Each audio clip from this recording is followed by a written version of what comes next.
Malam hari. Setelah suamiku memukulku berkali-kali karena dia ketahuan selingkuh. Aku pergi tidur tanpa sepatah kata pun. Keesokan paginya, saat suami terbangun, dia langsung disambut oleh aroma rendang kesukaannya, dan tersenyum puas melihat meja makan yang penuh dengan berbagai macam masakan. Dia berkata, "Bagus, akhirnya kamu mengerti, dan sadar apa kesalahanmu." Tapi ketika dia melihat siapa yang sedang duduk di meja itu, ekspresinya langsung berubah. Seketika dia histeris karena. Sebelum ceritanya dimulai, silahkan tulis di kolom komentar dari daerah mana saja teman-teman yang menonton cerita ini. Jangan lupa like dan subscribe agar channel ini bisa semakin berkembang dan bisa mempersembahkan cerita yang lebih menarik lagi. Malam itu hujan turun dengan deras, seolah langit turut menangisi nasib yang menimpa rumah tangga Alia. Jarum jam di dinding ruang tengah yang mewah itu sudah menunjukkan pukul 2 dini hari. Namun Alia masih duduk tegak di sofa kulit berwarna krem. Dia tidak sedang menonton televisi ataupun membaca buku, melainkan hanya menatap pintu utama yang tertutup rapat. Di tangannya tergenggam sebuah ponsel yang layarnya sudah mati, namun di dalamnya tersimpan bukti yang cukup untuk menghancurkan hatinya berkali-kali lipat. Foto-foto Danang, suaminya, sedang makan malam romantis dengan wanita lain bernama Intan baru saja dikirimkan oleh seorang teman yang kebetulan berada di restoran yang sama. Alia tidak menangis. Air matanya rasanya sudah kering, karena ini bukan pertama kalinya dia mencium aroma pengkhianatan dari tubuh suaminya, tetapi malam ini rasanya berbeda. Ada tekad yang membeku di dalam dadanya, sebuah keputusan yang sudah bulat bahwa dia tidak akan lagi menjadi wanita bodoh yang memaafkan demi keutuhan rumah tangga yang semu. Suara deru mesin mobil terdengar samar di balik suara hujan, diikuti oleh sorot lampu yang menembus celah gorden. Danang pulang. Alia menarik napas panjang, berusaha menetralkan detak jantungnya yang memburu bukan karena cinta, melainkan karena rasa takut bercampur muak. Pintu terbuka dengan kasar, menampilkan sosok Danang yang kemejanya berantakan, dasinya sudah longgar, dan aroma alkohol menguar tajam bercampur dengan parfum wanita yang sangat menyengat. Danang terkejut melihat Alia masih duduk di ruang tamu dengan tatapan yang sulit diartikan. Bukannya merasa bersalah, Danang justru mendengus kesal seolah keberadaan istrinya di sana adalah sebuah gangguan bagi ketenangannya setelah seharian bersenang-senang. Dia melempar tas kerjanya ke sembarang arah dan berjalan sempoyongan menuju tangga tanpa menyapa Alia sedikitpun. Alia berdiri perlahan, suaranya terdengar tenang namun tajam membelah keheningan malam itu ketika dia bertanya dari mana saja suaminya hingga larut malam begini. Pertanyaan sederhana itu rupanya menjadi pemantik api amarah bagi Danang yang sedang di bawah pengaruh alkohol dan rasa lelah. Danang berbalik dengan mata merah menyala. Dia berteriak bahwa Alia tidak punya hak untuk mengatur hidupnya, karena baginya Alia hanyalah istri yang tugasnya diam di rumah dan menikmati uang belanja. Alia tidak mundur, dia justru melangkah maju dan memperlihatkan layar ponselnya yang menyala, menampilkan foto Danang yang sedang mencium pipi Intan. Alia bertanya siapa wanita itu dan kenapa Danang tega melakukan ini, padanya yang selama ini selalu berusaha menjadi istri penurut. Melihat bukti itu, wajah Danang berubah menjadi merah padam bukan karena malu, melainkan karena egonya terusik. Dia merasa harga dirinya diinjak-injak karena ketahuan. Tanpa peringatan, satu tamparan keras mendarat di pipi kiri Alia, begitu kuat hingga tubuh mungil berhijab itu terhuyung dan jatuh menabrak meja hias. Suara vas bunga yang pecah beradu dengan suara guntur di luar. Alia memegangi pipinya yang terasa panas dan perih, sudut bibirnya robek mengeluarkan darah segar. Namun Danang belum selesai. Dia menjambah hijab Alia, menarik wajah istrinya agar menatap matanya, dan mulai memaki dengan kata-kata kasar yang tidak pantas diucapkan oleh seorang suami. Danang menyalahkan Alia atas perselingkuhannya.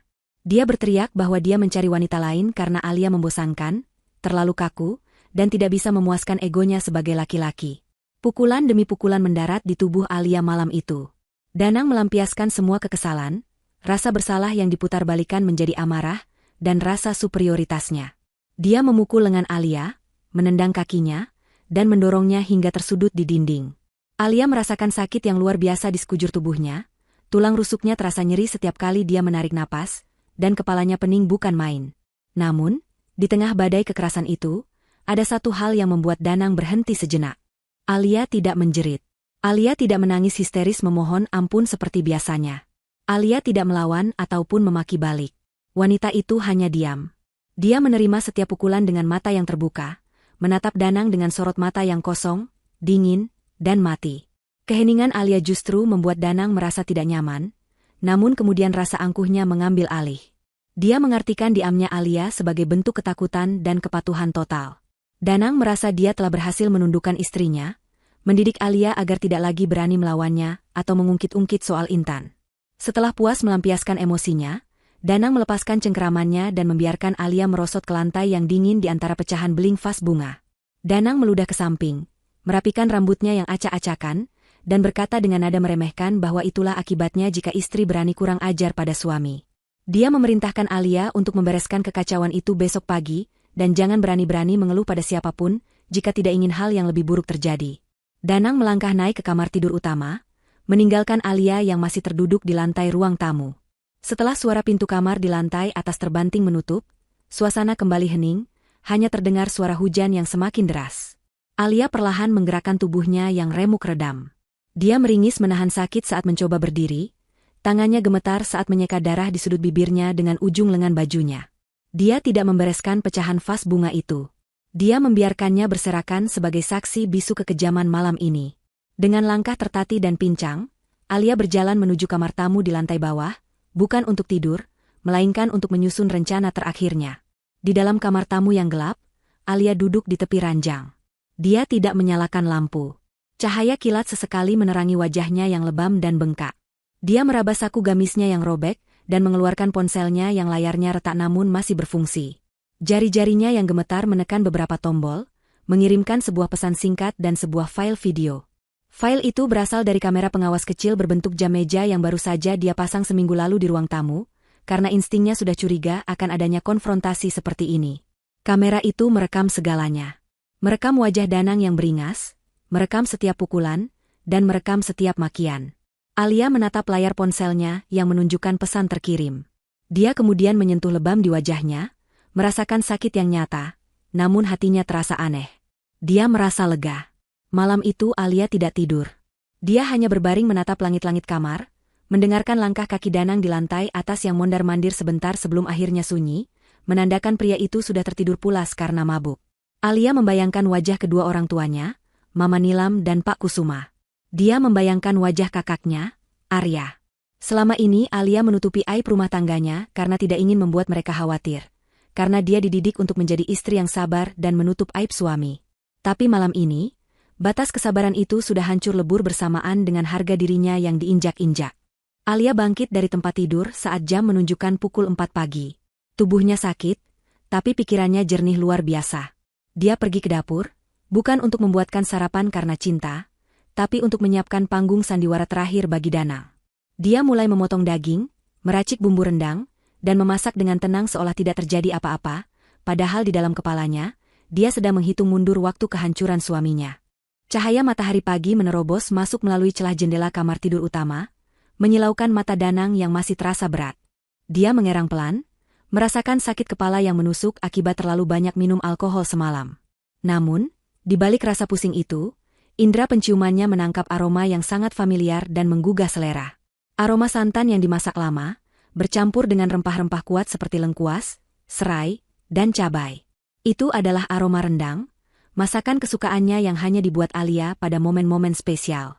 Seketika, ingatan tentang kejadian semalam berputar kembali di kepalanya. Dia ingat amarahnya, dia ingat pukulan-pukulan yang dia layangkan, dan dia ingat bagaimana Alia diam tidak melawan. Senyum tipis tersungging di bibir Danang. Dia merasa bangga pada dirinya sendiri.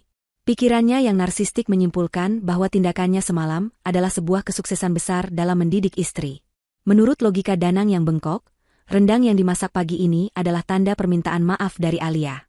Dia yakin Alia memasak makanan kesukaannya sebagai cara untuk berdamai, sebagai sinyal bahwa Alia menerima posisinya sebagai istri yang harus patuh dan tidak lagi mempermasalahkan soal Intan.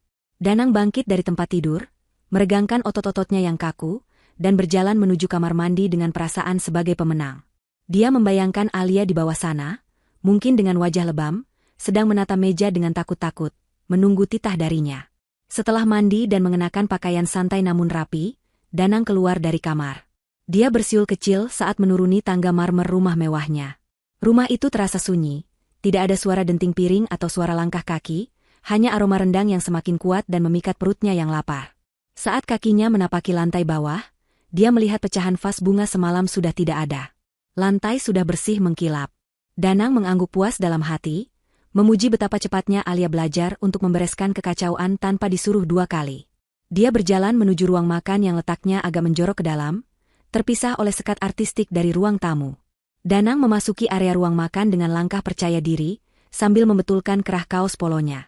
Matanya langsung tertuju pada meja makan besar dari kayu jati yang sudah tertata sangat rapi. Di tengah meja, sebuah mangkuk besar berisi rendang daging sapi yang masih mengepulkan asap panas menjadi primadona, dikelilingi oleh nasi putih hangat, sambal hijau, dan kerupuk. Semuanya adalah menu favorit Danang. Perutnya berbunyi nyaring. Dia tersenyum lebar, merasa diperlakukan layaknya raja yang baru saja memenangkan peperangan. Tanpa melihat sekeliling dengan teliti, dia langsung menarik kursi kebesarannya, namun gerakannya terhenti. Kursi itu sudah ada yang menduduki. Senyum di wajah Danang lenyap seketika, digantikan oleh kerutan bingung yang perlahan berubah menjadi ketakutan murni. Jantungnya seakan berhenti berdetak saat matanya benar-benar memproses pemandangan di hadapannya. Di kursi utama, tempat dia biasa duduk dan memerintah, duduklah Pak Kusuma, ayah Alia. Pria parubaya yang biasanya ramah itu kini menatap Danang dengan sorot mata yang begitu tajam dan mematikan. Tangannya mengepal erat di atas meja hingga buku-buku jarinya memutih. Aura kewibawaan dan kemarahan yang tertahan memancar kuat dari sosok Pak Kusuma, membuat nyali Danang menciut seketika. Danang menelan ludah yang terasa pahit, matanya beralih ke samping Pak Kusuma. Di sana duduk Mama Nilam, ibu mertuanya. Wanita yang biasanya menyambut Danang dengan pelukan hangat itu kini memalingkan wajahnya. Matanya bengkak dan merah karena menangis, ada guratan kecewa yang teramat dalam di wajah tuanya. Mama Nilam tidak sudi menatap Danang, seolah melihat Danang adalah sesuatu yang najis dan menyakitkan mata. Di belakang kursi Pak Kusuma, berdiri Arya, kakak laki-laki Alia. Tubuh Arya yang tegap menegang, rahangnya mengeras, dan tatapan matanya menyiratkan keinginan kuat untuk melompati meja dan menghajar Danang saat itu juga jika tidak ditahan oleh etika dan hukum. Danang mundur selangkah, kakinya terasa lemas seperti jeli. Dia mencoba membuka mulut untuk menyapa, namun suaranya tercekat di tenggorokan. Pak Kusuma, Mama Nilam, Mas Arya, kok tumben pagi-pagi sudah di sini? Tanyanya dengan suara gagap dan bergetar. Dia mencoba mencari sosok Alia, berharap istrinya akan muncul dari dapur membawa minuman dan mencairkan suasana beku ini. Alia mana? Alia? Panggilnya panik, matanya liar mencari ke sekeliling ruangan.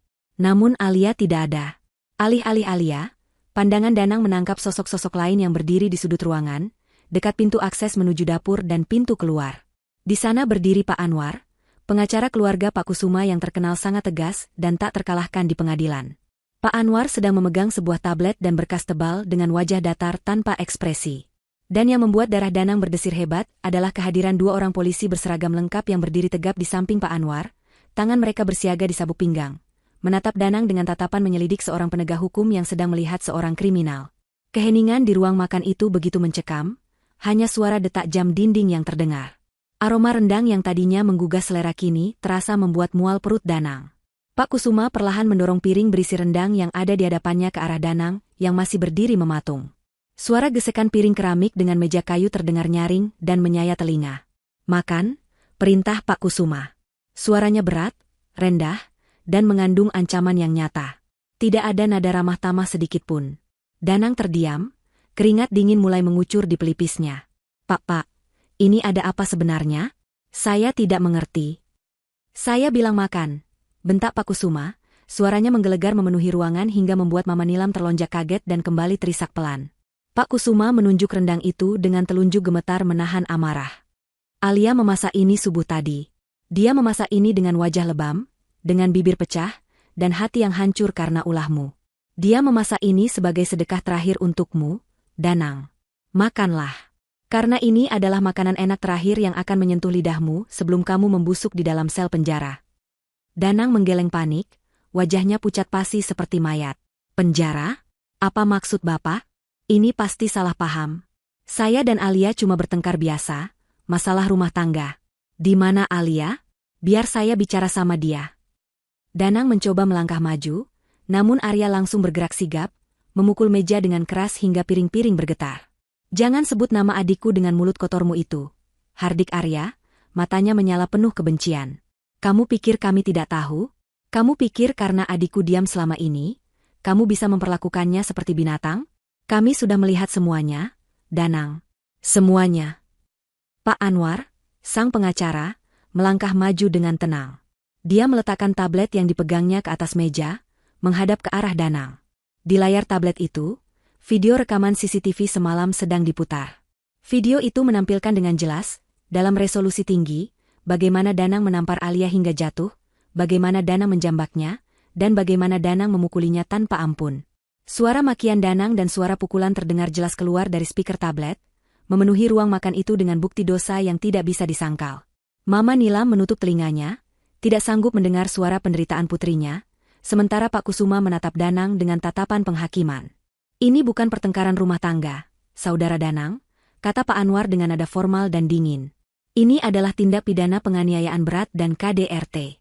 Berdasarkan bukti visum yang sudah kami lakukan pagi ini terhadap Ibu Alia, serta rekaman CCTV ini, kami memiliki bukti yang lebih dari cukup untuk menyeret Anda ke pengadilan dan memastikan Anda mendapatkan hukuman maksimal. Salah satu polisi melangkah maju, mengeluarkan borgol besi yang berkilauan tertimpa cahaya matahari pagi. Bunyi, klik, dari borgol yang dibuka terdengar bagaikan lonceng kematian bagi kehidupan nyaman Danang. Kaki Danang akhirnya menyerah, dia jatuh terduduk di lantai, menatap nanar pada meja makan yang penuh makanan. Rendang itu masih mengepul, aromanya masih sama, tapi kini aroma itu bercampur dengan bau kehancuran masa depannya sendiri. Dia menyadari bahwa keheningan Alia semalam bukanlah tanda kepatuhan, melainkan ketenangan sebelum badai yang kini telah menenggelamkannya. Perjalanan menuju kantor polisi terasa seperti mimpi buruk yang enggan berakhir bagi Danang. Dia duduk terjepit di kursi belakang mobil patroli dengan tangan terborgol kuat, diapit oleh dua petugas berbadan tegap yang membisu sepanjang jalan. Sirine mobil yang meraung-raung membelah kemacetan pagi itu, seolah menjadi pengumuman bagi seluruh kota tentang kejatuhannya. Danang menatap keluar jendela dengan tatapan kosong, melihat gedung-gedung tinggi tempat dia biasa melakukan pertemuan bisnis berlalu begitu saja. Rasa malu mulai merayap naik ubun-ubunnya, membayangkan bagaimana tetangga-tetangga di kompleks elit perumahannya tadi berkerumun menonton saat dia diseret keluar rumah seperti maling ayam. Dia, Danang sang direktur muda yang sukses dan disegani, kini diperlakukan tak lebih dari seorang kriminal kelas teri. Namun, di balik rasa malu itu, arogansi dalam dirinya masih menyala. Dia masih meyakini bahwa uang dan koneksi bisa menyelesaikan segalanya. Dia berpikir ini hanyalah gertakan dari keluarga Alia yang sedang emosi. Sesampainya di kantor polisi, Danang langsung digiring masuk ke dalam ruang interogasi yang sempit, dingin, dan berbau apek. Ruangan itu hanya berisi satu meja besi dan dua kursi reot. Cahaya lampu neon yang berkedip-kedip di langit-langit menambah kesan suram tempat itu. Danang didudukan dengan kasar di kursi. Dia mencoba membentak petugas yang melepaskan borgolnya untuk dikaitkan ke meja, menuntut haknya untuk menelepon dan meminta perlakuan yang lebih sopan. Namun bentakannya hanya memantul di dinding beton yang dingin. Tidak ada yang mendengarkannya. Polisi-polisi itu meninggalkannya sendirian di sana selama hampir 2 jam.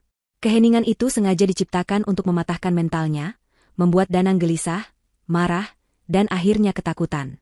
Dia mulai mengetuk-ngetuk meja, kakinya bergoyang tak sabar, dan keringat dingin mulai membasahi kemeja mahalnya yang kini kusut. Pintu besi ruangan itu akhirnya terbuka dengan suara berdecit yang menyakitkan telinga. Pak Anwar, pengacara keluarga Pak Kusuma, melangkah masuk dengan tenang, diikuti oleh seorang penyidik senior kepolisian. Pak Anwar tidak duduk. Dia berdiri di seberang meja, menatap Danang dengan sorot mata merendahkan yang membuat darah Danang mendidih. Danang langsung menyemburkan amarahnya, menuduh Pak Anwar dan keluarga Alia melakukan penculikan dan pencemaran nama baik.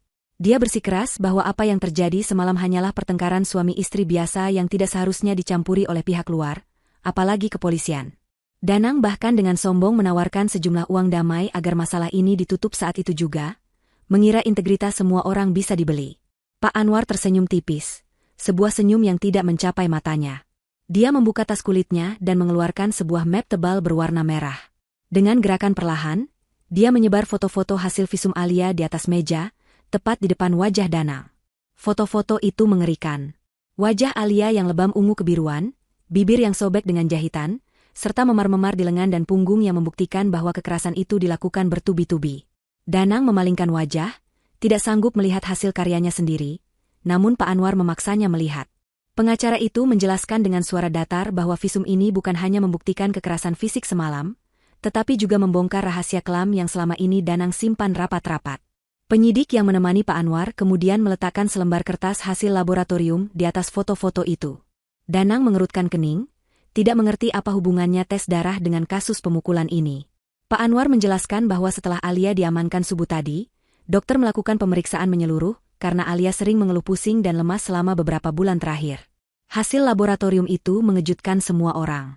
Ditemukan residu zat penenang dosis rendah jenis benzodiazepin di dalam darah Alia, zat yang sama yang ditemukan di dalam botol vitamin yang biasa Danang berikan pada istrinya setiap malam. Wajah Danang yang tadinya merah, karena marah kini berubah menjadi pucat pasi seputih kertas. Rahasianya terbongkar. Selama 6 bulan terakhir, Danang memang diam-diam mencampurkan obat penenang ke dalam minuman atau vitamin Alia agar istrinya itu cepat tidur dan tidak banyak bertanya saat Danang pulang larut malam atau pergi menemui Intan. Dia pikir tindakannya itu cerdik, cara halus untuk membungkam istri tanpa kekerasan. Namun di mata hukum, tindakan itu adalah kejahatan berat. Pak Anwar mencondongkan tubuhnya, menatap tajam ke manik mata Danang, dan berkata bahwa ini bukan lagi sekadar kasus KDRT. Ini adalah percobaan pembunuhan berencana dan peracunan secara sistematis terhadap pasangan. Danang kehilangan kata-kata. Lidahnya keluh. Dia mencoba menyangkal, mengatakan bahwa itu hanya vitamin biasa, bahwa hasil lab itu pasti salah atau dipalsukan. Tapi suaranya terdengar lemah dan tidak meyakinkan bahkan bagi dirinya sendiri. Fakta bahwa Alia tahu dan diam saja selama ini membuatnya merinding. Ternyata keheningan Alia bukan karena obat itu bekerja sempurna, melainkan karena Alia sedang mengumpulkan bukti demi bukti untuk menjeratnya. Danang menyadari bahwa dia telah masuk ke dalam perangkap yang dia gali sendiri. Istri yang dia anggap bodoh dan penurut itu ternyata adalah lawan yang jauh lebih pintar dan mematikan daripada yang pernah dia bayangkan. Penyidik mulai membacakan pasal-pasal yang akan dikenakan padanya. Ancaman hukumannya bukan lagi hitungan bulan, melainkan belasan tahun penjara. Bayangan tentang karir yang hancur, nama baik yang tercoreng, dan hidup di balik jeruji besi mulai menari-nari di pelupuk mata Danang. Dia merosot di kursinya, bahunya turun, dan arogansinya runtuh ketika digantikan oleh teror yang nyata. Dia memohon untuk berbicara dengan Alia, memelas agar Pak Anwar menyampaikan permintaan maafnya, namun Pak Anwar hanya membereskan berkas-berkasnya kembali ke dalam tas. Sebelum keluar, Pak Anwar berkata bahwa Alia sudah tidak ingin mendengar satu kata pun dari mulut Danang, dan satu-satunya komunikasi yang akan terjadi di antara mereka mulai sekarang hanyalah melalui palu hakim di pengadilan. Pintu besi itu kembali tertutup, meninggalkan Danang sendirian dengan bayang-bayang kehancurannya. Setelah berjam-jam mendekam dalam ketidakpastian, Danang akhirnya diberi kesempatan untuk melakukan satu panggilan telepon. Pikirannya berpacu cepat. Dia tidak mungkin menghubungi ibunya di kampung, karena wanita tua itu pasti akan langsung terkena serangan jantung mendengar kabar ini.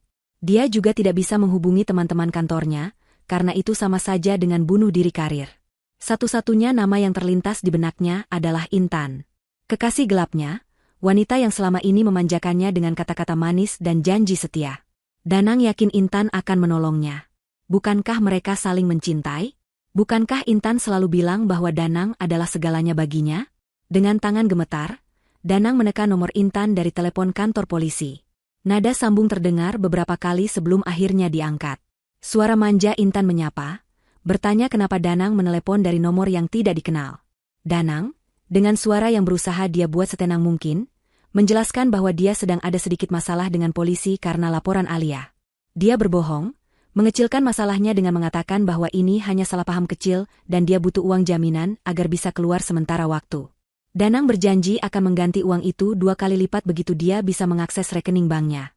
Mendengar kata, ganti 2 kali lipat, nada suara Intan langsung berubah antusias.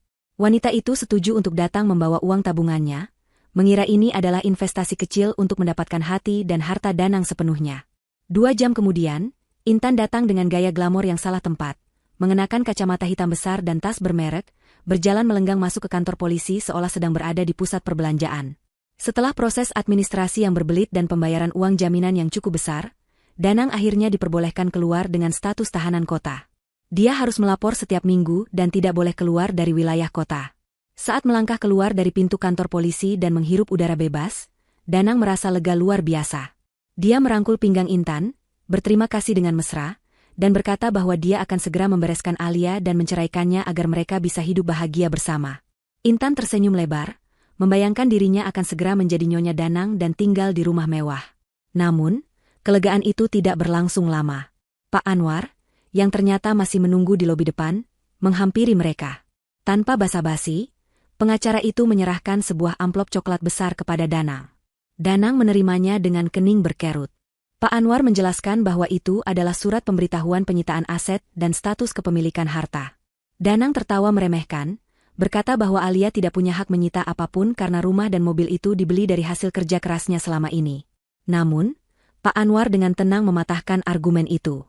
Dia mengingatkan Danang untuk membaca kembali perjanjian pranikah yang dulu Danang tanda tangani, tanpa membacanya dengan teliti, karena terlalu bernafsu menikahi Alia yang berasal dari keluarga kaya.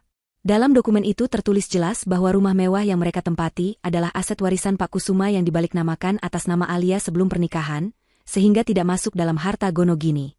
Mobil-mobil mewah yang Danang pakai sehari-hari pun ternyata dibeli menggunakan dana dari rekening perusahaan keluarga Alia, yang secara hukum tercatat sebagai fasilitas kantor yang bisa ditarik kapan saja. Danang terdiam, matanya membelalak membaca dokumen-dokumen legal itu. Dia baru sadar bahwa selama ini dia hanyalah penumpang di dalam kehidupan mewah yang difasilitasi oleh istrinya. Gaji Danang yang besar selama ini habis dia gunakan untuk gaya hidup, judi online, dan memanjakan Intan, sehingga dia nyaris tidak memiliki aset pribadi yang berharga. Pak Anwar kemudian memberitahu satu hal lagi yang membuat lutut Danang lemas. Kartu kredit dan akses rekening Danang sudah dibekukan oleh bank, karena adanya laporan dugaan penggelapan dana perusahaan yang dilaporkan oleh Pak Kusuma pagi ini. Ternyata, audit internal perusahaan sudah berjalan diam-diam sejak bulan lalu. Jadi, saat ini, Danang benar-benar tidak memiliki sepeser pun uang selain dompet di sakunya. Pak Anwar pergi meninggalkan mereka berdua di parkiran dengan senyum puas, membiarkan kenyataan pahit itu meresap ke dalam otak Danang. Intan yang mendengar percakapan itu mulai melepaskan rangkulan tangannya dari pinggang Danang, wajahnya mulai menunjukkan keraguan. Danang, yang panik melihat perubahan sikap Intan, berusaha meyakinkan wanita itu bahwa pengacara itu hanya menggertak. Dia bersikeras mengajak Intan pulang ke rumah mewahnya untuk membuktikan bahwa dia masih berkuasa. Mereka naik taksi online karena mobil Danang sudah disita polisi sebagai barang bukti. Sepanjang perjalanan, Danang terus membual tentang rencana bisnisnya dan bagaimana dia akan menghancurkan keluarga Alia balik. Intan hanya diam, sibuk memainkan ponselnya, mungkin mulai menghitung untung rugi hubungannya dengan pria di sebelahnya. Sesampainya di depan gerbang perumahan elit, taksi mereka dihentikan oleh security. Danang turun dengan marah, membentak satpam yang sudah dikenalnya bertahun-tahun itu untuk membuka palang pintu. Namun, satpam itu menatapnya dengan dingin dan berkata bahwa dia mendapat perintah langsung dari pemilik rumah, Ibu Alia, untuk melarang Danang masuk. Kunci gerbang sudah diganti dengan sistem digital baru. Danang mengamuk, dia mengguncang-guncang pagar besi tinggi itu seperti orang gila, berteriak memanggil nama Alia. Tetangga mulai keluar rumah, menonton tontonan gratis itu dengan tatapan mencemooh. Puncak kehancuran mental Danang terjadi ketika satpam itu menunjuk ke arah tumpukan hitam di samping pos jaga. Di sana, di dalam sebuah tong besi besar, terdapat sisa-sisa pembakaran yang masih mengepulkan asap tipis. Danang berlari mendekat dan melihat potongan kain jas Armani mahalnya, sepatu kulit Italia yang sudah meleleh, dan koleksi jam tangannya yang hancur terbakar api. Semua barang-barang pribadi Danang, simbol status dan kebanggaannya, telah dibakar menjadi abu oleh orang suruhan Alia. Tidak ada yang tersisa. Dia tidak punya baju ganti, tidak punya rumah untuk pulang, dan tidak punya aset untuk dibanggakan. Danang berbalik menatap Intan, berharap mendapatkan simpati. Namun, Intan justru menatap tumpukan abu itu dengan ngeri, lalu menatap Danang dengan pandangan yang benar-benar baru. Pandangan seorang wanita yang menyadari bahwa pria di hadapannya bukan lagi tambang emas, melainkan beban hidup yang menjijikan. Intan mundur perlahan, menggelengkan kepalanya saat Danang mencoba meraih tangannya. Di depan gerbang rumah yang dulu dia banggakan sebagai istananya, Danang berdiri terlunta-lunta, sementara langit sore mulai gelap, seolah menandakan awal dari masa depan kelam yang menantinya. Langit senja yang kelabu seakan menertawakan nasib Danang yang kini berdiri terlunta-lunta di depan gerbang rumah mewahnya sendiri. Angin sore bertiup kencang, menerbangkan sisa-sisa abu dari tumpukan pakaian mahalnya yang telah dibakar.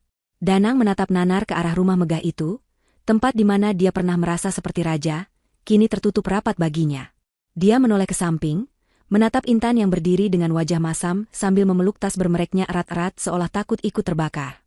Danang berusaha tersenyum, sebuah usaha yang menyedihkan untuk menutupi kepanikan yang mulai menggerogoti kewarasannya. Dengan suara yang dibuat-buat optimis, dia mengajak Intan pergi dari sana.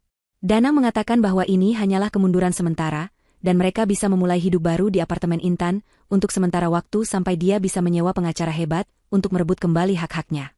Dia meyakinkan Intan bahwa Alia tidak akan menang selamanya. Mereka berdua meninggalkan kompleks perumahan elit itu dengan berjalan kaki cukup jauh, sebelum akhirnya mendapatkan taksi di jalan raya utama. Sepanjang perjalanan menuju apartemen Intan, suasana di dalam taksi terasa begitu dingin dan canggung. Danang terus berbicara, meracau tentang rencana balas dendamnya, tentang bagaimana dia akan menghancurkan bisnis keluarga Alia, dan bagaimana dia akan membuat mereka semua berlutut memohon ampun padanya. Dia berusaha meyakinkan dirinya sendiri dan Intan bahwa dia masih memiliki kekuatan. Namun, Intan hanya diam. Wanita itu menatap keluar jendela dengan tatapan kosong, jari-jarinya mengetuk-ngetuk layar ponselnya dengan tidak sabar. Tidak ada lagi kata-kata manja, tidak ada lagi ilusan tangan yang menenangkan. Yang ada hanyalah dinding es yang perlahan menebal di antara mereka. Danang mencoba meraih tangan Intan, namun ditepis pelan dengan alasan lengket dan berkeringat. Danang menelan kekecewaannya, berpikir bahwa Intan mungkin hanya syok melihat kejadian pembakaran tadi. Sesampainya di lobi apartemen, tempat tinggal yang sewa tahunannya dibayar lunas oleh Danang menggunakan uang bonus tahun lalu, Intan berjalan cepat mendahului Danang menuju lift. Danang mengikuti di belakang seperti anak anjing yang tersesat, bajunya kusut dan berbau apek sisa keringat di kantor polisi. Saat pintu unit apartemen terbuka, Intan tidak mempersilakan Danang masuk dengan hangat seperti biasanya. Dia melempar kunci ke atas meja dan langsung duduk di sofa, menyilangkan kakinya dengan angkuh. Danang masuk dengan ragu-ragu, menutup pintu pelan, dan mencoba duduk di samping Intan.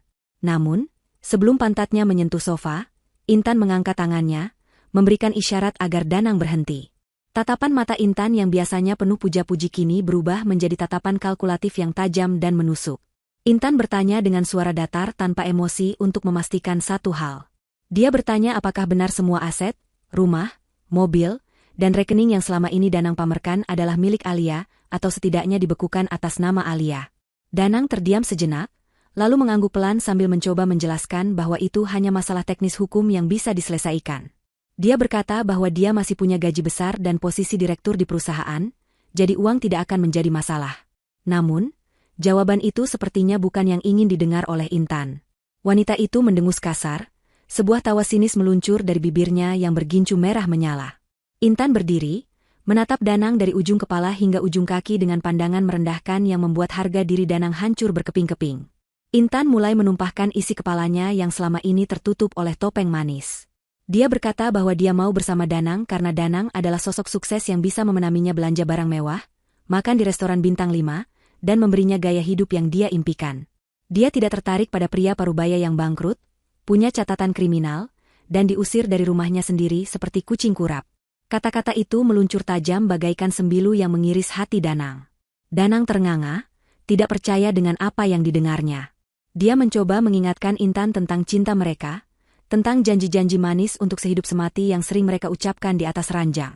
Danang berlutut di kaki Intan, memohon pengertian, mengatakan bahwa dia butuh dukungan sekarang lebih dari sebelumnya. Namun, air mata buaya Danang tidak mempan bagi Intan. Wanita itu justru merasa jijik. Dia menendang pelan bahu Danang agar menjauh darinya. Intan berteriak bahwa dia bukan panti sosial yang menampung gelandangan. Dia mengingatkan Danang bahwa uang sewa apartemen ini akan habis bulan depan, dan tanpa kucuran dana dari Danang, Intan harus mencari sponsor baru secepatnya. Keberadaan Danang di sana hanya akan menghalangi jalannya untuk mendapatkan pria kaya lain. Dengan kejam, Intan mengambil sisa barang Danang yang hanya berupa dompet dan ponsel, lalu melemparkannya ke arah pintu keluar. Dia memerintahkan Danang untuk pergi detik itu juga sebelum dia memanggil keamanan apartemen dan melaporkan Danang sebagai penyusup yang mengganggu kenyamanan penghuni. Danang bangkit dengan tubuh gemetar, matanya memanas menahan tangis yang bercampur antara rasa sakit hati dan kemarahan yang tak terlampiaskan. Dia menatap wajah Intan untuk terakhir kalinya, mencari sisa-sisa wanita yang dulu dia anggap bidadari, namun yang dia temukan hanyalah sosok monster yang serakah. Ternyata benar kata pepatah, ada uang abang sayang, tak ada uang abang ditendang. Danang melangkah keluar dari unit apartemen itu dengan langkah berat. Pintu dibanting keras tepat di belakang punggungnya, diikuti suara kunci yang diputar 2 kali. Danang berdiri di lorong apartemen yang sunyi, sendirian, tanpa rumah, tanpa uang, dan kini tanpa cinta yang dia banggakan. Dia menyadari betapa bodohnya dia telah mengorbankan berlian seperti Alia demi kerikil tajam, seperti Intan yang kini justru melukainya hingga berdarah-darah. Malam itu Danang menghabiskan waktunya di sebuah mushola kecil di pom bensin tak jauh dari apartemen Intan. Dia tidak bisa tidur nyenyak karena nyamuk dan dinginnya lantai keramik. Namun rasa lapar yang melilit perutnya jauh lebih menyiksa. Dia hanya memiliki sedikit uang tunai di dompetnya, sisa kembalian belanja rokok kemarin lusa. Dia membeli roti dan air mineral, memakannya dengan lahap sambil meratapi nasib. Namun, di tengah keterpurukannya, Setitik harapan palsu muncul di benaknya. Dia teringat jabatannya. Ya, karirnya. Dia adalah direktur pemasaran yang berprestasi. Perusahaan tidak mungkin memecatnya begitu saja hanya karena masalah pribadi. Besok pagi dia akan ke kantor, menjelaskan semuanya pada CEO, dan meminta pinjaman perusahaan. Dengan keyakinan semu itu, Danang mencoba memejamkan mata, menunggu pagi datang untuk menyelamatkan sisa harga dirinya. Sinar matahari pagi yang biasanya memberikan semangat kini terasa menyengat kulit Danang yang lengket dan belum mandi. Dia berusaha merapikan penampilannya sebisanya di toilet umum pom bensin, membasuh muka dan menyisir rambut dengan jari. Kemejanya kusut parah dan ada noda kotor di bagian lengan. Namun dia berusaha menegakkan bahunya, memasang topeng wibawa yang biasa dia kenakan. Dia menggunakan sisa uang terakhirnya untuk naik ojek online menuju gedung pencakar langit di pusat bisnis kota, tempat di mana dia bekerja selama 10 tahun terakhir dan membangun reputasi sebagai eksekutif muda yang cemerlang. Sesampainya di lobi gedung yang megah dengan lantai marmer yang mengkilap, Danang melangkah masuk dengan percaya diri. Dia berharap satpam akan menyapanya dengan hormat seperti biasa, membukakan pintu dan menanyakan kabar. Namun, yang terjadi justru sebaliknya. Dua orang satpam yang sedang berjaga di pintu depan saling berbisik saat melihat Danang mendekat, tatapan mereka aneh, campuran antara rasa jijik dan kasihan. Mereka tidak membukakan pintu, membiarkan Danang mendorong pintu kaca berat itu sendiri. Danang mengabaikan hal itu, menganggap mereka hanya sedang malas. Dia berjalan menuju gerbang akses lift, menempelkan kartu identitas karyawannya ke mesin pemindai. Lampu indikator di mesin itu berkedip merah, diikuti suara, bip, panjang yang menandakan akses ditolak. Danang mengerutkan kening, mencoba menempelkan kartunya lagi, dan lagi. Hasilnya sama. Akses ditolak. Antrean karyawan di belakangnya mulai mengular. Suara bisik-bisik mulai terdengar riuh. Danang menoleh dan melihat puluhan pasang mata menatapnya. Bukan tatapan kagum seperti dulu, melainkan tatapan mencemooh. Beberapa karyawan wanita terlihat menutup mulut sambil berbisik pada temannya, menunjuk-nunjuk ke arah Danang. Danang merasa telinganya berdengung. Dia mendengar potongan kalimat seperti, itu dia orangnya, tukang pukul istri, dan tidak tahu malu. Jantungnya berdegup kencang. Ternyata kabar itu sudah menyebar lebih cepat daripada virus. Seorang manajer HRD bernama Pak Rahmat, yang dulu adalah bawahan Danang, keluar dari lift dan menghampirinya. Wajah Pak Rahmat datar dan formal, tidak ada senyum persahabatan yang biasa dia berikan. Tanpa menjabat tangan Danang, Pak Rahmat memintanya untuk ikut ke ruangan khusus di lantai dasar, bukan ke ruang kerjanya di lantai atas. Danang mencoba protes, bertanya kenapa aksesnya diblokir. Namun Pak Rahmat hanya menjawab singkat bahwa itu adalah prosedur standar bagi karyawan yang sedang dalam proses terminasi. Kata, terminasi, menghantam dada Danang seperti palu godam. Dia mengikuti Pak Rahmat dengan kaki lemas, melewati tatapan-tatapan menghakimi dari resepsionis dan staf lobi. Di dalam ruangan kecil itu, sudah duduk Direktur Utama perusahaan, Pak Gunawan. Pria tua yang biasanya kebapakan itu, kini menatap Danang dengan sorot mata penuh amarah yang ditahan.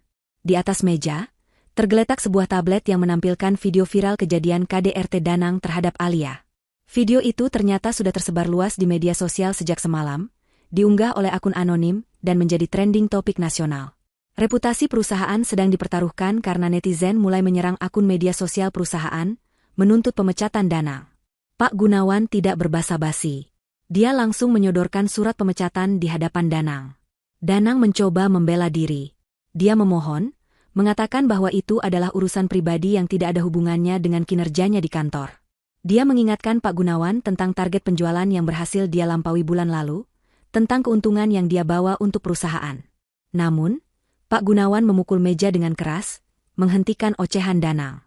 Pak Gunawan berkata bahwa integritas adalah segalanya dalam bisnis ini. Seorang pria yang tega memukul istrinya sendiri, sampai babak belur tidak layak memimpin tim, dan tidak layak membawa nama perusahaan. Selain itu, Pak Gunawan mengungkapkan sebuah fakta yang membuat Danang membeku. Ternyata, investor terbesar yang baru saja menyuntikkan dana segar ke perusahaan bulan lalu adalah konsorsium bisnis yang dipimpin oleh Pak Kusuma, ayah Alia. Pagi ini, perwakilan Pak Kusuma menelepon langsung, mengancam akan menarik seluruh investasi jika Danang masih tercatat sebagai karyawan di sana barang 1 detik lagi. Pak Gunawan tidak punya pilihan lain selain membuang Danang demi menyelamatkan ratusan karyawan lainnya. Danang terperangah. Dia baru menyadari betapa luas dan kuatnya jaring kekuasaan keluarga istrinya yang selama ini dia remehkan. Dia tidak hanya melawan Alia, tapi melawan raksasa yang bisa meremukannya dengan satu jentikan jari. Pak Gunawan menambahkan bahwa Danang dipecat secara tidak hormat, yang artinya dia tidak akan mendapatkan uang pesangon sepeser pun. Selain itu, karena kasus ini melibatkan tindak pidana dan pelanggaran etika berat, nama Danang akan dimasukkan ke dalam daftar hitam Asosiasi Industri. Ini berarti, tidak akan ada perusahaan bonafide manapun di bidang ini yang mau mempekerjakan Danang di masa depan. Karir yang dibangun Danang dengan darah dan keringat selama 10 tahun, musnah dalam sekejap mata, hancur lebur tanpa sisa. 2 orang petugas keamanan berbadan besar masuk ke ruangan, diperintahkan untuk mengawal Danang keluar dari gedung secepatnya. Danang mencoba meminta izin untuk mengambil barang-barang pribadinya di meja kerjanya, foto-foto, penghargaan, dan dokumen penting lainnya. Namun, Pak Rahmat memberitahu bahwa semua barang pribadi Danang sudah dikemas ke dalam sebuah kardus dan diletakkan di pos satpam luar. Dia dilarang keras menginjakkan kaki di lantai kantor. Danang digiring keluar seperti tahanan, melewati lobi yang kini semakin ramai. Rasanya seperti berjalan di lorong neraka. Semua orang menatapnya. Ada yang merekam dengan ponsel, ada yang terang-terangan mencibir. Danang sampai di luar gedung, matahari siang terasa membakar kulitnya. Petugas keamanan menyerahkan sebuah kardus bekas mie instan yang berisi barang-barangnya. Danang menerima kardus itu dengan tangan gemetar. Dia berdiri di trotoar yang panas, dikelilingi oleh hiruk-pikuk kota yang sibuk. Orang-orang berlalu lalang dengan urusan mereka masing-masing, tidak ada yang peduli pada seorang pria berpakaian kusut yang baru saja kehilangan segalanya. Danang menatap gedung tinggi itu untuk terakhir kalinya, gedung yang dulu menjadi simbol kesuksesannya. Kini dia sadar, dia benar-benar sendirian di dunia yang kejam ini. Tidak ada rumah, tidak ada istri, tidak ada kekasih, tidak ada uang, dan kini tidak ada pekerjaan. Rasa sesal mulai menyusup masuk, namun rasa sesal itu terlambat, sangat terlambat. Hari sidang mediasi pertama tiba, sebuah hari yang seharusnya menjadi momen rekonsiliasi, namun bagi Danang rasanya seperti hari penghakiman. Danang duduk di ruang tunggu pengadilan agama dengan penampilan yang sangat memprihatinkan. Kemeja yang dia kenakan adalah satu-satunya kemeja yang tersisa di kardus barangnya, sudah kusut dan bernoda keringat karena dipakai berhari-hari tanpa dicuci. Wajahnya dipenuhi brewok yang tidak terurus, kantung matanya hitam dan tebal, dan tubuhnya kurus kering karena kurang makan dan stres berat. Selama beberapa hari terakhir, Danang tidur berpindah-pindah, dari masjid ke pos ronda, menghindari kejaran debt collector, dan tatapan mencemooh orang-orang yang mengenalinya dari video viral tersebut. Dia merasa kerdil, malu, dan hancur. Namun, di sudut hatinya yang paling gelap, masih ada secercah harapan konyol. Dia berpikir bahwa jika dia memohon dengan sungguh-sungguh, jika dia menunjukkan betapa menderitanya dia sekarang, Alia pasti akan luluh. Alia yang dia kenal adalah wanita lembut yang tidak tega melihat kucing kelaparan, apalagi melihat suaminya sendiri menderita. Pintu ruang mediasi terbuka. Danang menoleh cepat, jantungnya berdegup kencang. Masuklah rombongan dari pihak penggugat. Di depan, berjalan Pak Anwar dengan langkah tegap, diikuti oleh 2 orang asisten hukum. Namun, mata Danang tidak tertuju pada mereka. Matanya terpaku pada sosok wanita yang berjalan di tengah perlindungan mereka. Itu Alia. Danang hampir tidak mengenalinya. Alia yang dulu sering terlihat lesu dengan daster rumahan atau gamis sederhana, kini tampak bersinar luar biasa. Alia mengenakan setelan blazer dan rok panjang berwarna nude yang elegan, dipadukan dengan hijab sutra bermotif lembut yang membingkai wajahnya dengan sempurna. Luka lebam di wajahnya sudah memudar, tertutup riasan tipis yang justru menonjolkan kecantikannya yang selama ini tertutup oleh bayang-bayang dominasi Danang. Tidak ada lagi sorot mata takut atau ragu. Alia berjalan dengan dagu terangkat, memancarkan aura kepercayaan diri dan ketenangan yang mengintimidasi. Saat mereka duduk berhadapan di meja mediasi, Danang merasa seperti butiran debu di hadapan berlian. Hakim mediator memulai sesi dengan menanyakan apakah ada kemungkinan untuk rujuk. Sebelum Pak Anwar sempat menjawab, Danang langsung memotong. Dia menjatuhkan dirinya dari kursi, berlutut di lantai dingin di hadapan Alia. Dia menangis, air mata yang sebagian buatan dan sebagian lagi nyata karena keputusasaan. Danang mulai meracau, mengucapkan kata-kata manis yang dulu sering dia gunakan untuk memanipulasi Alia. Dia bilang dia hilaf. Dia bilang dia diguna-guna oleh Intan, dan dia bersumpah akan berubah menjadi suami yang lebih baik. Dia memohon agar Alia melihat kondisinya sekarang yang sudah hancur sebagai bukti bahwa dia kena karma dan sudah cukup menderita. Dia mencoba meraih ujung rok Alia, berharap sentuhan fisik akan membangkitkan kenangan masa lalu. Namun, reaksi Alia sungguh di luar dugaan Danang. Alia tidak menarik kakinya dengan jijik, tapi dia juga tidak menangis terharu. Alia hanya menatap Danang yang sedang bersujud itu dengan tatapan datar, seolah sedang melihat orang asing yang tidak penting. Perlahan, Alia berbicara. Suaranya tenang, rendah, namun setiap suku katanya terdengar jelas dan menusuk tulang. Alia berkata bahwa Danang tidak perlu repot-repot bersandiwara. Dia mengatakan bahwa Danang yang dia cintai dulu, sosok suami yang dia banggakan, sebenarnya sudah mati saat pukulan pertama mendarat di wajahnya malam itu. Sosok yang ada di hadapannya sekarang hanyalah cangkang kosong. Seorang pria pengecut yang baru ingat Tuhan dan istri saat harta dan jabatannya hilang. Alia menegaskan bahwa tidak ada sedikit pun rasa cinta yang tersisa di hatinya, yang ada hanyalah rasa syukur karena Tuhan telah membuka matanya sebelum terlambat. Danang terdiam, mendongak menatap wajah istrinya. Dia tidak melihat kemarahan di sana, yang lebih menyakitkan, dia melihat ketidakpedulian total. Itu adalah tatapan seseorang yang sudah benar-benar move on. Alia kemudian memberi isyarat kepada Pak Anwar. Pengacara itu mengeluarkan sebuah dokumen tebal dan meletakkannya di depan Danang. Alia menjelaskan dengan dingin bahwa itu adalah bukti tambahan yang akan dia bawa ke ranah pidana korupsi. Dokumen itu berisi rekam jejak transfer dari rekening perusahaan keluarga Alia yang dikelola Danang. Ternyata, selama 2 tahun terakhir, Danang sering memalsukan kwitansi dan markup anggaran, lalu mentransfer selisih uangnya ke rekening pribadi Intan. Jumlahnya mencapai miliaran rupiah. Danang membelalak, keringat dingin mengucur deras. Dia pikir jejak itu sudah dia tutupi dengan rapi. Alia tersenyum tipis, senyum yang mematikan. Dia berkata bahwa selama ini dia diam bukan karena tidak tahu, tapi dia menunggu jumlahnya cukup besar untuk memastikan Danang membusuk di penjara lebih lama. Uang yang Danang curi untuk memanjakan pelakor itu adalah uang hak anak yatim yang dikelola yayasan keluarga Alia. Danang telah mencuri dari tempat yang paling sakral. Alia menutup pembicaraan dengan mengatakan bahwa dia tidak butuh permintaan maaf Danang, dia hanya butuh keadilan. Dia berdiri, merapikan blazernya, dan berjalan keluar ruangan tanpa menoleh sedikit pun, meninggalkan Danang yang masih berlutut dengan mulut menganga, menyadari bahwa jerat hukum di lehernya kini semakin kencang dan mencekik. Setelah mediasi yang gagal total dan ancaman penjara yang semakin nyata, Danang merasa dunia benar-benar telah kiamat baginya. Namun, insting bertahan hidupnya masih menyala. Dia teringat satu orang yang pasti tidak akan pernah meninggalkannya, tidak peduli seberapa buruk dosanya. Mama, ibunya sendiri. Wanita tua yang tinggal di kampung itu selalu memanjakannya, selalu membela Danang bahkan ketika Danang salah di masa kecil. Danang yakin, doa dan kesaksian seorang ibu bisa membalikkan keadaan, atau setidaknya meringankan hukumannya. Dengan sisa uang koin yang dia temukan di jalan, Danang menelepon mamanya lewat wartel.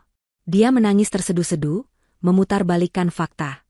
Dia bilang dia difitnah oleh keluarga kaya Alia, dia bilang dia dizalimi, dan dia memohon agar Mama datang ke kota untuk menjadi saksi karakter di persidangan. Dia butuh Mama untuk mengatakan pada hakim bahwa Danang adalah anak yang baik, saleh, dan tidak mungkin melakukan kekerasan. Mama di ujung telepon terdengar kaget dan menangis histeris mendengar nasib anaknya. Suara rapuh wanita tua itu membuat hati Danang sedikit lega, dia merasa dukungannya sudah didapat. Mama berjanji akan datang. Mama bilang dia akan menjual kambing satu-satunya untuk ongkos ke kota, demi membela anak laki-laki kebanggaannya. Danang menutup telepon dengan perasaan sedikit lebih tenang. Dia berpikir, setidaknya di persidangan nanti, dia tidak akan sendirian. Kehadiran sosok ibu yang tua dan renta pasti akan memancing simpati hakim, dan membuat Alia terlihat jahat, karena telah menyengsarakan mertuanya sendiri. Itu adalah strategi licik terakhir yang tersisa di otak Danang. Hari persidangan pun tiba. Ruang sidang penuh sesak. Kasus ini telah menjadi sorotan media lokal, karena melibatkan keluarga pengusaha ternama dan skandal yang sensasional. Danang duduk di kursi terdakwa, mengenakan rompi oranye tahanan titipan kejaksaan. Dia menunduk, berusaha menghindari kilatan lampu kamera wartawan. Namun, matanya terus melirik ke arah pintu masuk, menunggu kedatangan Mama. Dan benar saja, tak lama kemudian pintu terbuka. Mama masuk dengan langkah tertatih, mengenakan kebaya lusuh dan kerudung sederhana. Hati Danang melonjak girang. Dia tersenyum lebar ke arah Mama, siap menyambut pelukan hangat pembelaan. Namun, ada yang aneh. Mama tidak berjalan menuju kursi pengunjung di belakang Danang. Mama justru dipandu oleh petugas pengadilan menuju kursi saksi. Dan yang lebih mengejutkan, Mama berjalan didampingi oleh Arya, kakak Alia. Danang mengerutkan kening, bingung. Kenapa Mama bersama pihak lawan? Mungkin Arya hanya membantu orang tua, pikirnya positif. Hakim kemudian bertanya pada Mama, apakah dia siap memberikan kesaksian. Mama mengangguk pelan, Air mata mengalir di pipi keriputnya. Danang menatap Mama dengan penuh harap, memberikan kode mata agar Mama mulai menceritakan betapa baiknya dia. Hakim bertanya, "Ibu, apakah benar terdakwa Danang adalah anak yang berbakti dan bertanggung jawab seperti yang dia klaim dalam pembelaannya?" Suasana hening mencekam. Mama menunduk dalam, bahunya berguncang menahan tangis. Lalu perlahan, dia mengangkat wajahnya menatap Danang. Tatapan itu bukan tatapan kasih sayang, melainkan tatapan penuh luka, kekecewaan, dan kemarahan yang terpendam. Dengan suara serak namun lantang, Mama menjawab, "Tidak, Yang Mulia. Anak saya, Danang, dia bukan anak yang berbakti. Dia adalah anak durhaka yang telah membunuh ibunya perlahan-lahan saat masih hidup." Danang tersentak hebat seolah disambar petir di siang bolong. "Mama? Apa yang Mama bicarakan?" teriaknya panik, namun hakim langsung mengetuk palu memerintahkannya diam. Mama melanjutkan kesaksiannya dengan suara bergetar hebat. Dia membuka sebuah bungkusan kain kumal yang dia bawa. Di dalamnya terdapat buku tabungan tua yang sudah lecek. Mama bercerita bahwa selama 10 tahun, dia menabung sedikit demi sedikit hasil jualan sayur di pasar, mengumpulkan uang receh demi receh untuk biaya naik haji, impian seumur hidupnya sebelum mati. 2 tahun lalu, Danang pulang ke kampung, menangis mengatakan butuh modal usaha mendesak atau dia akan bangkrut. Karena kasihan, Mama menyerahkan seluruh tabungan haji itu kepada Danang. Danang berjanji akan mengembalikannya dalam 6 bulan. Tapi ternyata, isak Mama semakin keras, membuat seluruh pengunjung sidang terdiam haru. Uang itu tidak dipakai untuk usaha. Tetangga saya yang anaknya bekerja di kota melihat Danang liburan ke Bali bersama wanita lain. Wanita itu bukan Alia. Dia memakai uang suci ibunya untuk berzina. Ruang sidang gempar. Hakim mengetuk palu berulang kali menenangkan suasana. Danang terpaku di kursinya, wajahnya pucat pasi seperti mayat. Dia tidak menyangka Mama tahu soal itu. Dia pikir Mama orang kampung yang gampang dibohongi. Mama menatap tajam ke arah Danang, air matanya terus mengalir namun tatapannya semakin keras. "Saya melahirkannya, saya menyusuinya, tapi saya gagal mendidiknya," lanjut Mama dengan suara pilu yang menyayat hati. "Saya malu, Yang Mulia. Saya malu punya anak yang memukul istri sebaik Alia. Saya malu punya anak yang mencuri uang ibunya sendiri. Saya datang ke sini bukan untuk membela dia. Saya datang untuk melihat dia dihukum. Biar penjara yang mendidiknya, karena saya sudah tidak sanggup." Kata-kata itu adalah paku terakhir di peti mati kehidupan Danang.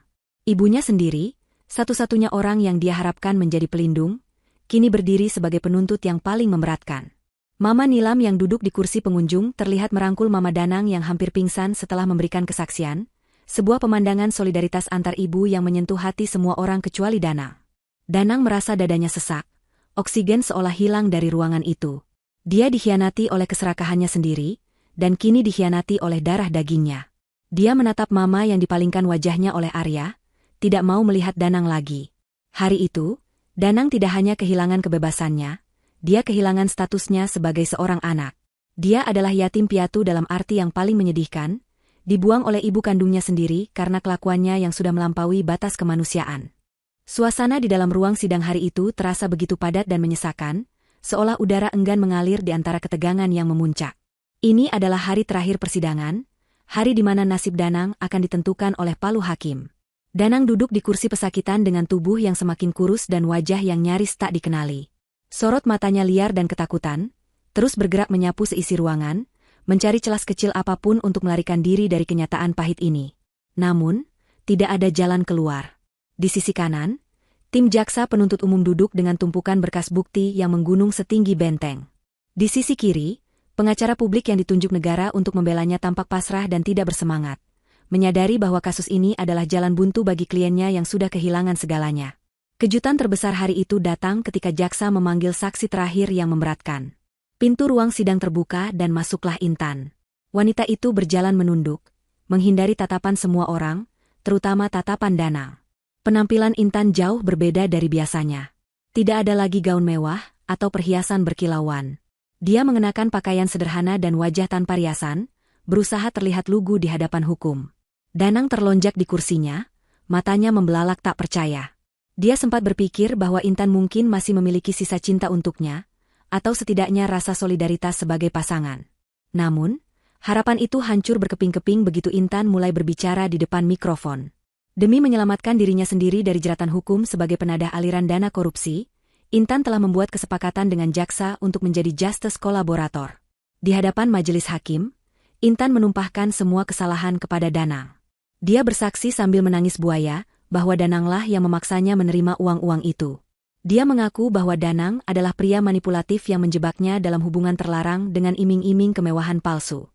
Intan bahkan menceritakan bagaimana Danang sering merendahkan Alia di depannya, menyebut istrinya sebagai wanita bodoh yang mudah dibohongi. Setiap kata yang keluar dari mulut Intan bagaikan belati yang menancap di punggung Danang. Pria itu berteriak histeris, memaki Intan sebagai pengkhianat dan pembohong. Namun teriakan itu hanya membuatnya semakin terlihat buruk dan tidak stabil di mata hakim. Petugas keamanan dengan sigap menahan bahu Danang, memaksanya duduk kembali dan diam. Setelah semua saksi didengar dan bukti dipaparkan, tibalah saatnya pembacaan putusan. Ketua majelis hakim, seorang pria parubaya dengan kacamata tebal dan wajah tegas, mulai membacakan vonis dengan suara yang menggema di seluruh ruangan. Hakim menyatakan bahwa Danang terbukti secara sah dan meyakinkan melakukan tindak pidana kekerasan dalam rumah tangga, KDRT, berat yang mengakibatkan cacat fisik dan trauma psikis, percobaan peracunan berencana, serta penggelapan dana perusahaan dalam jumlah besar. Tidak ada satupun hal yang meringankan hukuman Danang. Sikapnya yang tidak kooperatif, tidak menunjukkan penyesalan yang tulus, dan bahkan tega memanfaatkan uang ibunya sendiri menjadi faktor yang memberatkan. Hakim menarik napas panjang sebelum menjatuhkan hukuman maksimal. Danang divonis hukuman penjara selama 15 tahun ditambah denda miliaran rupiah. Jika denda tersebut tidak dibayar, maka masa hukuman akan ditambah dan seluruh aset tersisa akan disita negara. Palu diketuk 3 kali dengan suara dentuman keras yang terdengar, seperti lonceng kematian bagi masa depan Danang. Ruang sidang seketika riuh. Suara tepuk tangan tertahan terdengar dari bangku pengunjung yang didominasi oleh kerabat Alia, dan para aktivis perempuan yang mengawal kasus ini. Danang lemas, tubuhnya merosot dari kursi seolah tulang-tulangnya telah dicabut. Dia menangis meraung-raung, memanggil nama ibunya, namun ibunya sudah tidak ada di sana, karena sudah pulang ke kampung dengan hati hancur sejak kesaksiannya minggu lalu. Saat petugas kejaksaan mulai menyeret Danang untuk dibawa kembali ke sel tahanan, pandangan Danang terkunci pada satu titik. Di barisan depan, Alia berdiri perlahan. Wanita itu tidak bertepuk tangan, tidak juga tersenyum sinis. Wajahnya tenang, damai, dan penuh kelegaan. Dia memeluk Pak Kusuma dan Mama Nilam, lalu menyalami jaksa dengan sopan. Alia terlihat begitu bercahaya, begitu jauh dari jangkauan Danang, seolah mereka adalah makhluk dari 2 dimensi yang berbeda.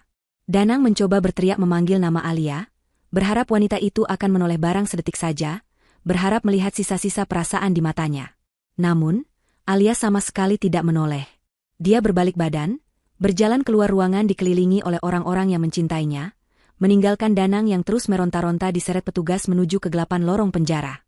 Hari itu, Danang akhirnya menyadari bahwa hukuman terberat bukanlah penjara fisik, melainkan kenyataan bahwa dia telah benar-benar dihapus dari kehidupan orang-orang yang dulu tulus mencintainya.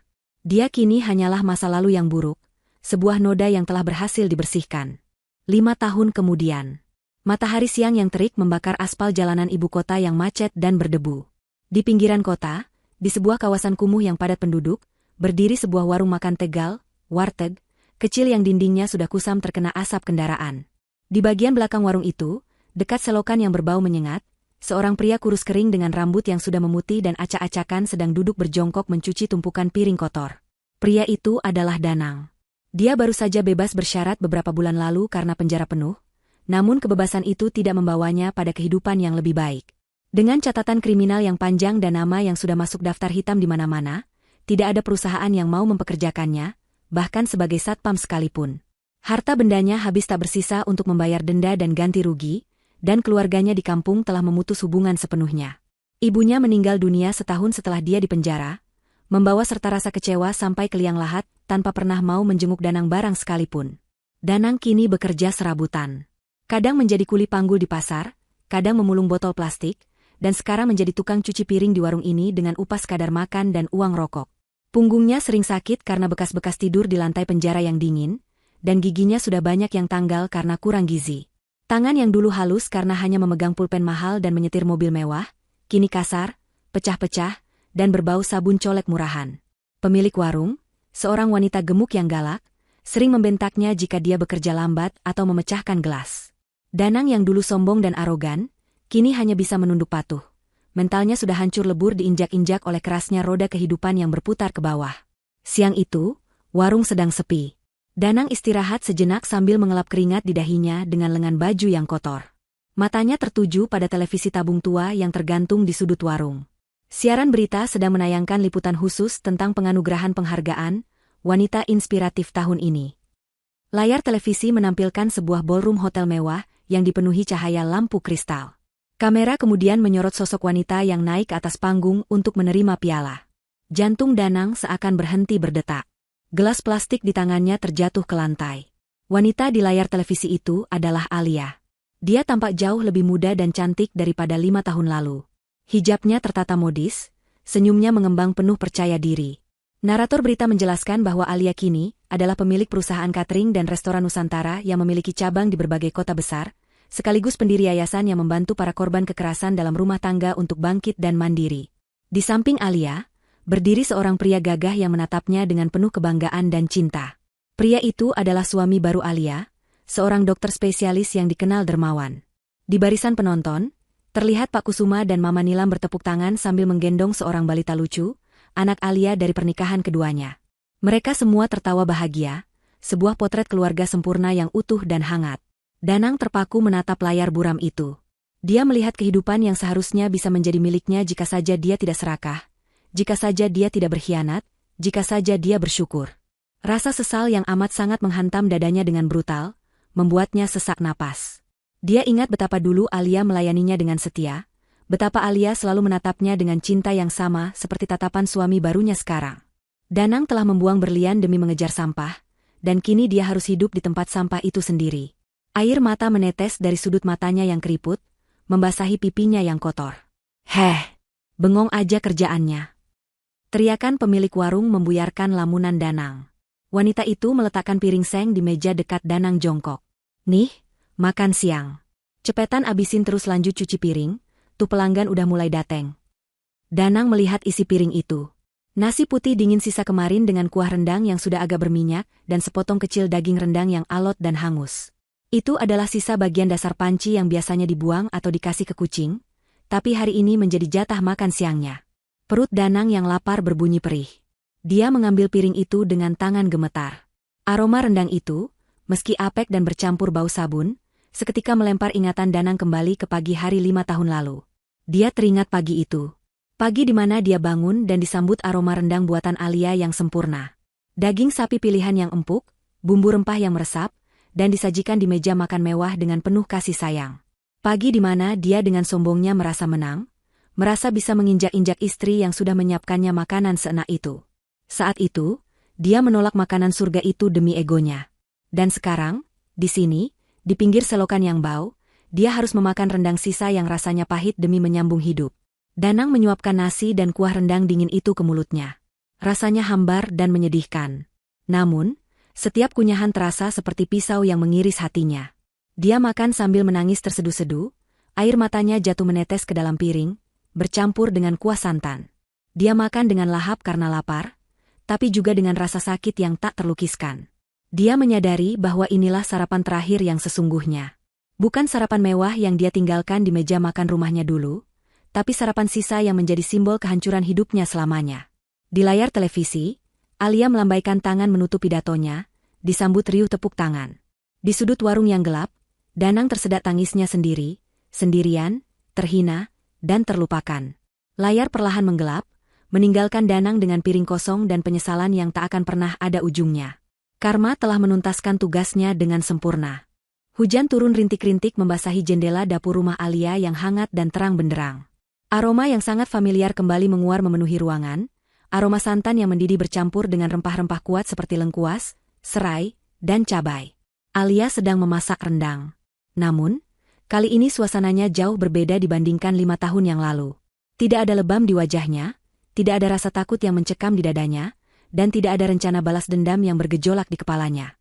Dia mengadu kuali besar itu dengan senandung kecil di bibirnya, mengenakan apron cantik berwarna pastel. Hari ini adalah hari ulang tahun pernikahan keduanya dengan suami barunya, Mas Arya, bukan kakaknya, melainkan seorang dokter anak bernama sama yang dikenalkan oleh keluarga besarnya. Di sudut lain kota yang gelap dan lembab, Intan duduk meringkuk di pojok kamar kosnya yang sempit. Pintu kamarnya digedor-gedor dengan kasar dari luar oleh pemilik kos yang menagih uang sewa yang sudah menunggak 3 bulan. Intan menutup telinganya, gemetar ketakutan. Kecantikan yang dulu dia banggakan sebagai modal untuk memikat pria kaya kini, telah pudar termakan stres dan gaya hidup yang buruk. Wajahnya terlihat tua sebelum waktunya, keriput halus mulai muncul di sudut matanya yang cekung. Setelah kasus Danang, nama Intan tercoreng di mana-mana. Tidak ada pria terhormat yang mau mendekatinya, dan dia berakhir menjadi wanita simpanan lelaki hidung belang yang kasar dan pelit, sebelum akhirnya dicampakkan begitu saja saat dia mulai menua. Intan menatap cermin retak di lemarinya, melihat bayangan wanita menyedihkan yang dulu pernah merasa menang merebut suami orang, kini sadar bahwa dia hanyalah piala bergilir yang sudah kehilangan nilainya. Kembali ke rumah Alia, sepasang lengan kekar memeluk pinggangnya dari belakang dengan lembut. Alia tersenyum, menyandarkan kepalanya ke bahu suaminya. Dokter Arya mencium pipi istrinya dan memuji aroma masakan yang menggugah selera itu. Tidak ada bentakan, tidak ada makian.